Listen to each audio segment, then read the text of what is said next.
Hello, നമ്മൾ കഴിഞ്ഞ ക്ലാസ്സിൽ കോസെറ്റ് എന്താണെന്നുള്ളത് പറഞ്ഞിട്ടുണ്ട്. നമുക്ക് ഒന്നും കൂടി ജസ്റ്റ് ഒന്ന് നോക്കാം. നമ്മൾ കോസെറ്റ് എന്ന് പറഞ്ഞിട്ടുണ്ടെങ്കിൽ എന്താ പറഞ്ഞത്? കോസെറ്റ് എന്ന് പറഞ്ഞാൽ ഒരു ഗ്രൂപ്പ്, അതിൻ്റെ സബ്സെറ്റ്, നോൺ എംപ്റ്റി ആയിട്ടുള്ള അതിൻ്റെ സബ്സെറ്റ് ആണെന്നുണ്ടെങ്കിൽ ലെഫ്റ്റ് കോസെറ്റും റൈറ്റ് കോസെറ്റും ആണ് നമ്മൾ പറഞ്ഞത് അല്ലേ. അപ്പോൾ ഇവിടെ നമ്മൾ ശ്രദ്ധിക്കേണ്ട കാര്യം എന്താണെന്ന് വെച്ചിട്ടുണ്ടെങ്കിൽ അതിനെ എങ്ങനെയാണ് ആ സെറ്റിനെ നമ്മൾ റെപ്രസെൻ്റ് ചെയ്യുന്നത് എന്നുള്ളതാണ്. അപ്പോൾ നമുക്ക് കിട്ടുന്നത് ഫോർ എനി എ എന്ന് പറയുന്ന ഒരു എലമെൻറ്റ് നമ്മൾ ജി എന്ന് പറയുന്ന ഗ്രൂപ്പിൽ നിന്ന് ഒരു എലമെൻറ്റിന് എടുക്കുകയാണെന്നുണ്ടെങ്കിൽ എ എച്ച് എന്ന് പറഞ്ഞാൽ നമ്മുടെ സബ്സെറ്റിലെ ഒരു element H is an element of H is denoted by A H. അതായത് ഈ എ എച്ച് എന്നുള്ള ആ ഒരു റെപ്രസെൻറ്റേഷനാണ് നിങ്ങൾ മനസ്സിലാക്കേണ്ടത്. അതേപോലെ തന്നെ എ എച്ച് എന്ന് പറഞ്ഞാൽ എന്താണായിരിക്കും? അപ്പോൾ അവ H is equal to AH. H is an element of H. Okay, AH എന്ന് പറയുന്നത് ഒരു സെറ്റാണ്. H is an element of H. ഇവിടെ H എന്ന് പറയുന്നത് സബ് ഗ്രൂപ്പാണ്. ഈ സ്മോൾ ലെറ്റർ H എന്ന് പറഞ്ഞിട്ടുണ്ടെങ്കിൽ ഈ സബ് ഗ്രൂപ്പിലെ ഒരു എലമെന്റ് ആണ്. ഓക്കെ, ഇനി ഇതിനെ റൈറ്റ് ആക്കി എഴുതുകയാണെന്നുണ്ടെങ്കിൽ H is equal to HA. H is an element of H. Okay, അപ്പോൾ ഈ ഒരു കാര്യമാണ് നമ്മൾ എന്തെങ്കിലും മനസ്സിലാക്കേണ്ടത്, കോസെറ്റിൽ മനസ്സിലാക്കേണ്ടത്. ലെഫ്റ്റ് കോസെറ്റും അതേപോലെ തന്നെ റൈറ്റ് കോസെറ്റും. ഓക്കെ, ഇവിടെ നമ്മൾ ഏനെ പറയുന്ന ഒരു പേരുണ്ട്. ഏനെ നമ്മൾ പറയുന്ന പേരാണ് കോസെറ്റ് റെപ്രസെൻറ്റേറ്റീവ്സ് എന്ന് നമ്മൾ പറയാറുണ്ട്. കോസെറ്റ് റെപ്രസെൻറ്റേറ്റീവ് ഓഫ് എച്ചിൻ്റെ അല്ലെങ്കിൽ എച്ച്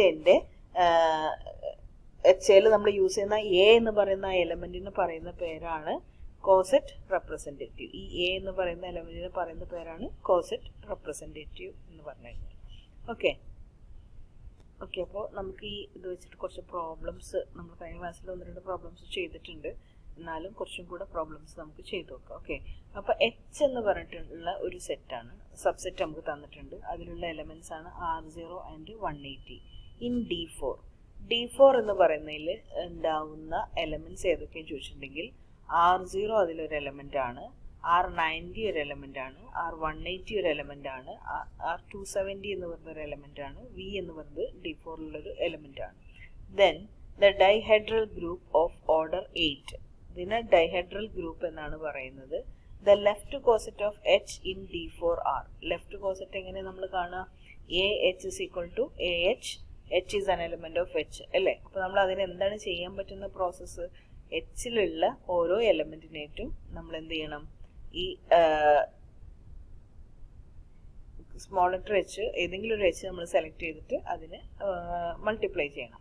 ഓക്കെ, അപ്പോൾ നമ്മൾ ആദ്യം R0 ഓഫ് H എടുക്കാം. ഓക്കെ, അപ്പോൾ R0 വെച്ചിട്ട് ഈ എച്ചിലുള്ള എല്ലാ എലമെന്റ്സിനേറ്റും മൾട്ടിപ്ലൈ ചെയ്യണം. അപ്പോൾ R0 180 അതാണ് ഫസ്റ്റത്തെ എലമെന്റ് വരിക. ഇനി R90, അടുത്തത് R90 H ആണ്. അപ്പോൾ R90 R0, R90 180. ഓക്കെ, ഇനി R180 തന്നെയാണ്. അപ്പോൾ R180 R0, അതേപോലെ തന്നെ R180 R180. ദെൻ അടുത്ത എലമെന്റ് എടുത്തിട്ടും ഈ R0 വെച്ചിട്ട് മൾട്ടിപ്ലൈ ചെയ്യാം. ഓക്കെ, അപ്പോൾ നമുക്ക് കിട്ടുന്നത്, ഇവിടെ ശ്രദ്ധിക്കേണ്ട കാര്യം എന്താണെന്ന് വെച്ചിട്ടുണ്ടെങ്കിൽ നമ്മൾ ആദ്യം R0 വെച്ചിട്ട് ഏതിനെ മൾട്ടിപ്ലൈ ചെയ്ത് കഴിഞ്ഞാലും, അതായത് *1 എന്നുള്ള ഒരു പ്രോസസ്സാണ് R0 ആയിട്ട് ചെയ്തിട്ടുണ്ടെങ്കിൽ നടക്കുക. അതായത് R0 × 1 എന്ന് പറഞ്ഞാൽ R0 തന്നെയാണ് അല്ലേ. R0 × 180 എന്ന് പറഞ്ഞു കഴിഞ്ഞാൽ എന്താണ്? 180 തന്നെയാണ്. അപ്പോൾ ഈ ഒരു പോർഷൻ നോക്കിക്കഴിഞ്ഞിട്ടുണ്ടെങ്കിൽ, ഈ ഒരു കോളം നമ്മൾ നോക്കിക്കഴിഞ്ഞിട്ടുണ്ടെങ്കിൽ ഇവിടെ ഒക്കെ എന്ത് വെച്ചിട്ടാണ് മൾട്ടിപ്ലൈ ചെയ്തിട്ടുള്ളത്? ഇവിടെ എല്ലാം ഈ ഒരു സൈഡ് മൊത്തം എന്ത് വെച്ചിട്ടാണ് മൾട്ടിപ്ലൈ ചെയ്യണേ? R0 വെച്ചിട്ടാണ് മൾട്ടിപ്ലൈ ചെയ്യുന്നത്. സോ R0 എന്ന് പറഞ്ഞു കഴിഞ്ഞാൽ *1 എന്നുള്ള ഒരു മൾട്ടിപ്ലിക്കേഷൻ ആണ് നടക്കുന്നത്. സോ ഈ സൈഡൊക്കെ വരുന്നത് എന്തായിരിക്കും? R0, R90, R180, R270 അല്ലേ. ഇനി ഈ സൈഡ് നോക്കാം. ഇവിടെ R0 × R180. ഇപ്പോൾ ഇവിടെ R0 ആയിട്ട് മൾട്ടിപ്ലൈ ചെയ്യുന്നതുകൊണ്ട് അത് R180 തന്നെ ആയിരിക്കും അല്ലേ. ഇനി ഇവിടെ നോക്കാം, R90 × R180. R90 × R180 എന്ന് പറഞ്ഞിട്ടുണ്ടെങ്കിൽ അതിൻ്റെ നെക്സ്റ്റ് എലമെന്റ് ആയിരിക്കും എന്ന് പറഞ്ഞാൽ R270 ആണ് നമുക്ക് കിട്ടുക. ഇനി R180 × R180. R180 × R180 എന്ന് പറഞ്ഞാൽ സെയിം വാല്യൂസിനായിട്ട് മൾട്ടിപ്ലൈ ചെയ്തിട്ടുണ്ടെങ്കിൽ നമുക്ക് കിട്ടുന്നത് R0 എന്നുള്ള എലമെന്റ് ആയിരിക്കും. സോ R0 എന്നുള്ള വാല്യൂ ആണ് നമുക്ക് കിട്ടുക. then R270 into R180 is equal to R90. ഇത് നമുക്ക് അതിൻ്റെ ഒരു ടേബിൾ ഉണ്ട്. ആ ടേബിളിൽ നിന്ന് കിട്ടുന്ന വാല്യൂ ആണ്. നിങ്ങൾ ജസ്റ്റ് ഈ രീതിയിലായിരിക്കും എന്നുള്ളത് ജസ്റ്റ് ഒന്ന് ഐഡൻറ്റിഫൈ ചെയ്താൽ മതി. VR0 is equal to VR180 and VH. ഇവിടെ നമ്മൾ ശ്രദ്ധിക്കേണ്ട, ഞാൻ ഈ ഒരു പ്രോബ്ലം നിങ്ങൾക്ക് പറയാനുണ്ടായ ഒരു കാരണം എന്താണെന്ന് വെച്ചിട്ടുണ്ടെങ്കിൽ, ഇവിടെ നമ്മൾ ശ്രദ്ധിക്കേണ്ട ഒരു കാര്യം, ഇവിടെ നോക്കുക, ഈ എച്ചിൽ എത്ര എലമെന്റ് ആണുള്ളത്? എച്ചിന്റെ ഓർഡർ എത്രയാണ്? ഇവിടെ 2 ആണ് അല്ലേ? ഈ എച്ചിന്റെ ഓർഡർ തന്നെ ആയിരിക്കും എല്ലാ സബ്സെറ്റിന്റെയും ഓർഡർ. നോക്കുക, ഇവിടെയൊക്കെ നമുക്ക് എത്ര എലമെന്റ് ആണ് വരുന്നത്? 2 എലമെന്റ്സ് ആണ് വരുന്നത് അല്ലേ? ഇവിടെ ഓർഡർ എന്ന് പറഞ്ഞാൽ എന്താണ്? അതിലുള്ള നമ്പർ ഓഫ് എലമെന്റ്സിനെയാണ് നമ്മൾ ഓർഡർ എന്ന് പറയുന്നത്. അപ്പോൾ എല്ലാ സബ്സെറ്റിലും അതേ ഓർഡർ തന്നെ ആയിരിക്കും ഉണ്ടാവുക, അല്ലെങ്കിൽ എല്ലാ കോസെറ്റിനും സബ്സെറ്റിന്റെ അതേ ഓർഡർ തന്നെ ആയിരിക്കും ഉണ്ടാവുക. ഇനി ഇത് ലെഫ്റ്റ് ചെയ്യുകയാണെന്നുണ്ടെങ്കിലും റൈറ്റ് ചെയ്യുകയാണെന്നുണ്ടെങ്കിലും എച്ചിന്റെ അതേ ഓർഡർ തന്നെ ആയിരിക്കും അതിൽ വരുന്ന കോസെറ്റുകളുടെ ഓർഡർ.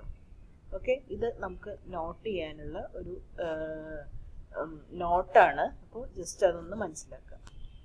ഓക്കെ, നമ്മൾ കഴിഞ്ഞ ക്ലാസ്സിൽ ഒരു പ്രോബ്ലം ചെയ്തിട്ടുണ്ടായിരുന്നു.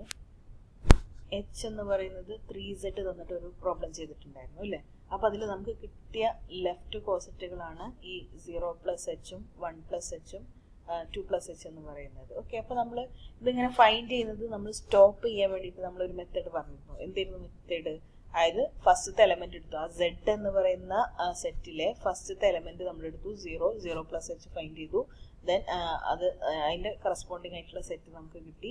അത് കഴിഞ്ഞ് കഴിഞ്ഞാൽ 1+H നമ്മൾ ഫൈൻഡ് ചെയ്തു, അതിന്റെ കറസ്പോണ്ടിങ് ആയിട്ടുള്ള സെറ്റ് കിട്ടി. 2+H ഫൈൻഡ് ചെയ്തു, അതിന്റെ കറസ്പോണ്ടിങ് ആയിട്ടുള്ള സെറ്റ് കിട്ടി. ഇനി അടുത്ത എലമെന്റ് നമ്മൾ ചെയ്യേണ്ടത് ഏതാണ്? 3+H ആണ് നമുക്ക് കാണേണ്ടത് അല്ലേ? അപ്പോൾ 3+3Z ചെയ്യുമ്പോൾ നമുക്ക് വീണ്ടും ഏതന്നെയാണ് കിട്ടുക? 0+H തന്നെയാണ് കിട്ടുക. അപ്പോൾ അത് റിപ്പീറ്റേഷൻ ആണ്. ആ സമയത്ത് നമ്മൾ എന്ത് ചെയ്തു? അവിടെ സ്റ്റോപ്പ് ചെയ്യാണ് ചെയ്തത്. എന്ന് പറഞ്ഞാൽ 3+H ചെയ്ത് കഴിഞ്ഞാൽ ഈ 0+H എന്നുള്ള വാല്യൂ തന്നെയാണ് കിട്ടുക. 4+H എന്ന് ചെയ്ത് കഴിഞ്ഞാൽ 1+H ആണ് കിട്ടുക. 5+H എന്ന് പറഞ്ഞ് ചെയ്ത് കഴിഞ്ഞാൽ 2+H തന്നെയാണ് കിട്ടുക. അപ്പോൾ അത് വീണ്ടും റിപ്പീറ്റ് ചെയ്ത അതേ എലമെന്റ് തന്നെ വരുമ്പോൾ നമ്മൾ എന്ത് ചെയ്തു? അവിടെ സ്റ്റോപ്പ് ചെയ്തു. അതൊരു മെത്തേഡ്, സ്റ്റോപ്പ് ചെയ്യാനുള്ള ഒരു മെത്തേഡാണ് നമ്മളിപ്പോൾ പറഞ്ഞത്. ഇനി അതോടൊപ്പം തന്നെ Z എന്ന് പറയുന്ന സെറ്റിലുള്ള എലമെന്റ് ഏതൊക്കെയാണ്? Z എന്ന് പറഞ്ഞു കഴിഞ്ഞാൽ മൈനസ് വാല്യൂസും വരും, അതേപോലെ തന്നെ പ്ലസ് വാല്യൂസും വരുന്നതാണ് അല്ലേ?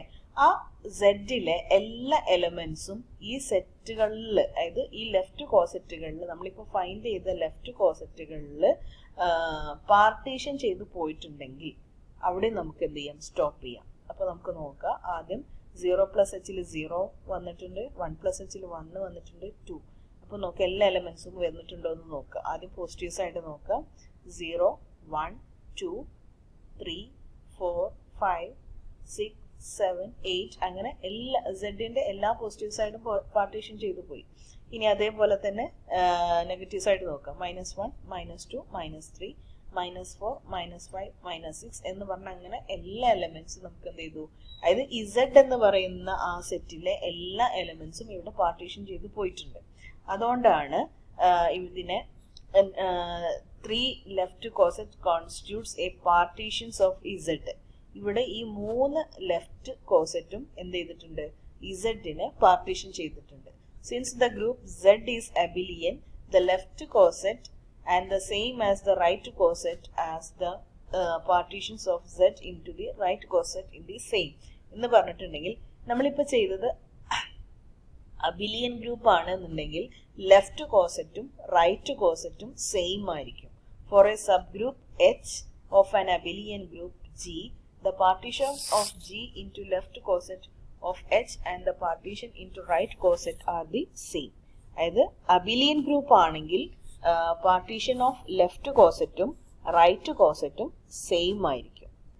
അപ്പോൾ നിങ്ങൾ ഈ ഒരു പ്രോബ്ലം ചെയ്യുക. Find the partitions of Z6 into cosets of the sub group H is equal to 0, 3. Okay, അപ്പോൾ നമുക്ക് ഇവിടെ തന്നിട്ടുള്ള എലമെന്റ്സ് ഏതൊക്കെയാണ്? Z തന്നിട്ടുണ്ട്. Z ഏതുവരെ തന്നിട്ടുള്ളത്? ഫൈനൈറ്റ് ഗ്രൂപ്പ് ആയിട്ടാണ് തന്നിട്ടുള്ളത്. Z6 വരെ. Z is equal to set ഏതാണ്? 0, 1, 2, 3, 4, 5 ആണ് നമുക്ക് തന്നിട്ടുള്ള സെറ്റ്. H എന്ന് പറഞ്ഞു കഴിഞ്ഞാൽ 0, 3 ആണ്. അപ്പോൾ ഇതിന്റെ പാർട്ടീഷൻ എങ്ങനെയാണ് വരുന്നത് എന്നുള്ളതൊന്ന് ചെക്ക് ചെയ്യുക. പാർട്ടീഷൻ കാണാൻ ചെയ്യേണ്ടത് ലെഫ്റ്റ് കോസറ്റിനെ കാണുക, എന്നിട്ട് നമുക്ക് തന്നിട്ടുള്ള ജിയിലുള്ള എല്ലാ എലമെന്റ്സും വന്നിട്ടുണ്ടോ എന്ന് നോക്കാം. ഓക്കെ, അതാണ് പാർട്ടീഷൻ ചെയ്യേണ്ട കേസിൽ ചെയ്യാനുള്ളത്. ഓക്കെ, അടുത്ത പ്രോബ്ലം ആണ് find all the cosets of the sub group 4z and 2z. Okay, അപ്പോൾ 4zൻ്റെയും 2zൻ്റെയും കാണാം. അപ്പോൾ അതിന് ചെയ്യേണ്ടത് എന്താണ്? ഇസഡിനോട് കൂടി 2ഉം 4ഉം മൾട്ടിപ്ലൈ ചെയ്ത് കഴിഞ്ഞാൽ നമുക്ക് ഉള്ള സെറ്റ് കിട്ടും. അത് വെച്ചിട്ട് ചെയ്യാം. ഓക്കെ, ഇനി നമ്മളിവിടെ ശ്രദ്ധിക്കേണ്ട കാര്യം ഇസഡിൻ്റെ NZ, അതായത് ഇസഡിനോട് കൂടി ഏത് വാല്യൂ മൾട്ടിപ്ലൈ ചെയ്ത് കഴിഞ്ഞാലും അത് അബിലിയൻ ഗ്രൂപ്പാണ് എന്ന് പറഞ്ഞു കഴിഞ്ഞാൽ നമ്മളെന്താ നമുക്ക് കിട്ടുന്ന ആൻസർ അതായത് ലെഫ്റ്റ് കോസറ്റും റൈറ്റ് കോസറ്റും അതിൻ്റെ ഈക്വൽ ആയിരിക്കും. ഓക്കെ, അപ്പോൾ അവിടെ find all cosets of the sub group എന്ന് പറഞ്ഞു കഴിഞ്ഞാൽ ഇവിടെ നമ്മൾ എന്തൊക്കെ കാണണം? ലെഫ്റ്റ് സബ് ഗ്രൂപ്പും കാണണം, റൈറ്റ് സബ് ഗ്രൂപ്പും കാണണം.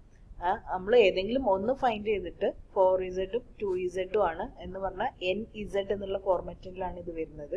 NZ ഏത് ഇസഡിന്റെ കോമ്പിനേഷൻ ആണെന്നുണ്ടെങ്കിലും അതെല്ലാം അബിലിയൻ ഗ്രൂപ്പാണ്. അപ്പോൾ ഏതെങ്കിലും ഒന്ന് ഫൈൻഡ് ചെയ്താൽ തന്നെ നമുക്ക് മറ്റേ ആൻസറും ഫൈൻഡ് ചെയ്യാം. ഓക്കെ, നെക്സ്റ്റ് പ്രോബ്ലം ആണ് find all the cosets of the sub group 4. ഇതെന്താണ്? സബ് ഗ്രൂപ്പിന്റെ നൊട്ടേഷൻ ആണ് അല്ലേ? Of Z12. ഓക്കെ, അപ്പോൾ നമ്മൾ ആദ്യം എന്താ ചെയ്യുക? Z12ന്റെ എലമെന്റ്സ് ഏതൊക്കെയെന്ന് നോക്കുക.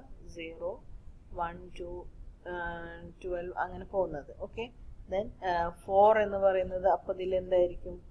4n is an element of Z എന്ന് പറഞ്ഞു കഴിഞ്ഞാൽ 0, 4, 8 എന്നുള്ള രീതിയിലായിരിക്കും കിട്ടുക. അപ്പോൾ അതിൻ്റെ ലെഫ്റ്റ് കോസറ്റും റൈറ്റ് കോസറ്റും കാണാം. നമുക്ക് ഉള്ള എലമെന്റ്സ് ഏതാണ്? 0 സബ് ഗ്രൂപ്പ് കാണാനുള്ള ഇതാണ് പറഞ്ഞത് 4 എന്ന് പറഞ്ഞു കഴിഞ്ഞാൽ. അപ്പോൾ 4നെ നമുക്ക് ഫൈൻഡ് ചെയ്യാൻ എങ്ങനെയാ? 4n is an element of Z. ഇതാണ് നമുക്കുള്ള സബ് ഗ്രൂപ്പിനുള്ള സെറ്റ്. അപ്പോൾ അത് എങ്ങനെ ഫൈൻഡ് ചെയ്യാം? 0, 4, 8 എന്ന് പറഞ്ഞിട്ട് നമുക്ക് ഫൈൻഡ് ചെയ്യാം. ഓക്കെ, അപ്പോൾ നമുക്കിവിടെ തന്നിട്ടുള്ള എലമെന്റ് 0, 4, 8. അപ്പോൾ 0ഉം 4ഉം 8ഉം വെച്ച് ആഡ് ചെയ്തിട്ട് നമുക്ക് എന്ത് ചെയ്യാം? നമ്മുടെ ഗ്രൂപ്പ് ഫൈൻഡ് ചെയ്യാം. ഇതിൻ്റെ ലെഫ്റ്റ് കോസറ്റും കാണാം, അതേപോലെ തന്നെ റൈറ്റ് കോസറ്റും കാണാം. അപ്പോൾ ഈ പ്രോബ്ലംസ് ഒക്കെ ചെയ്യാം. നമുക്ക് അടുത്തതിൽ ലഗ്രാഞ്ചിയൻസ് തിയറംസ് ആണ് പറയേണ്ടത്. അതിൻ്റെ മുന്നേ ഈ കാര്യങ്ങളൊന്ന് മനസ്സിലാക്കേണ്ടതുണ്ട്.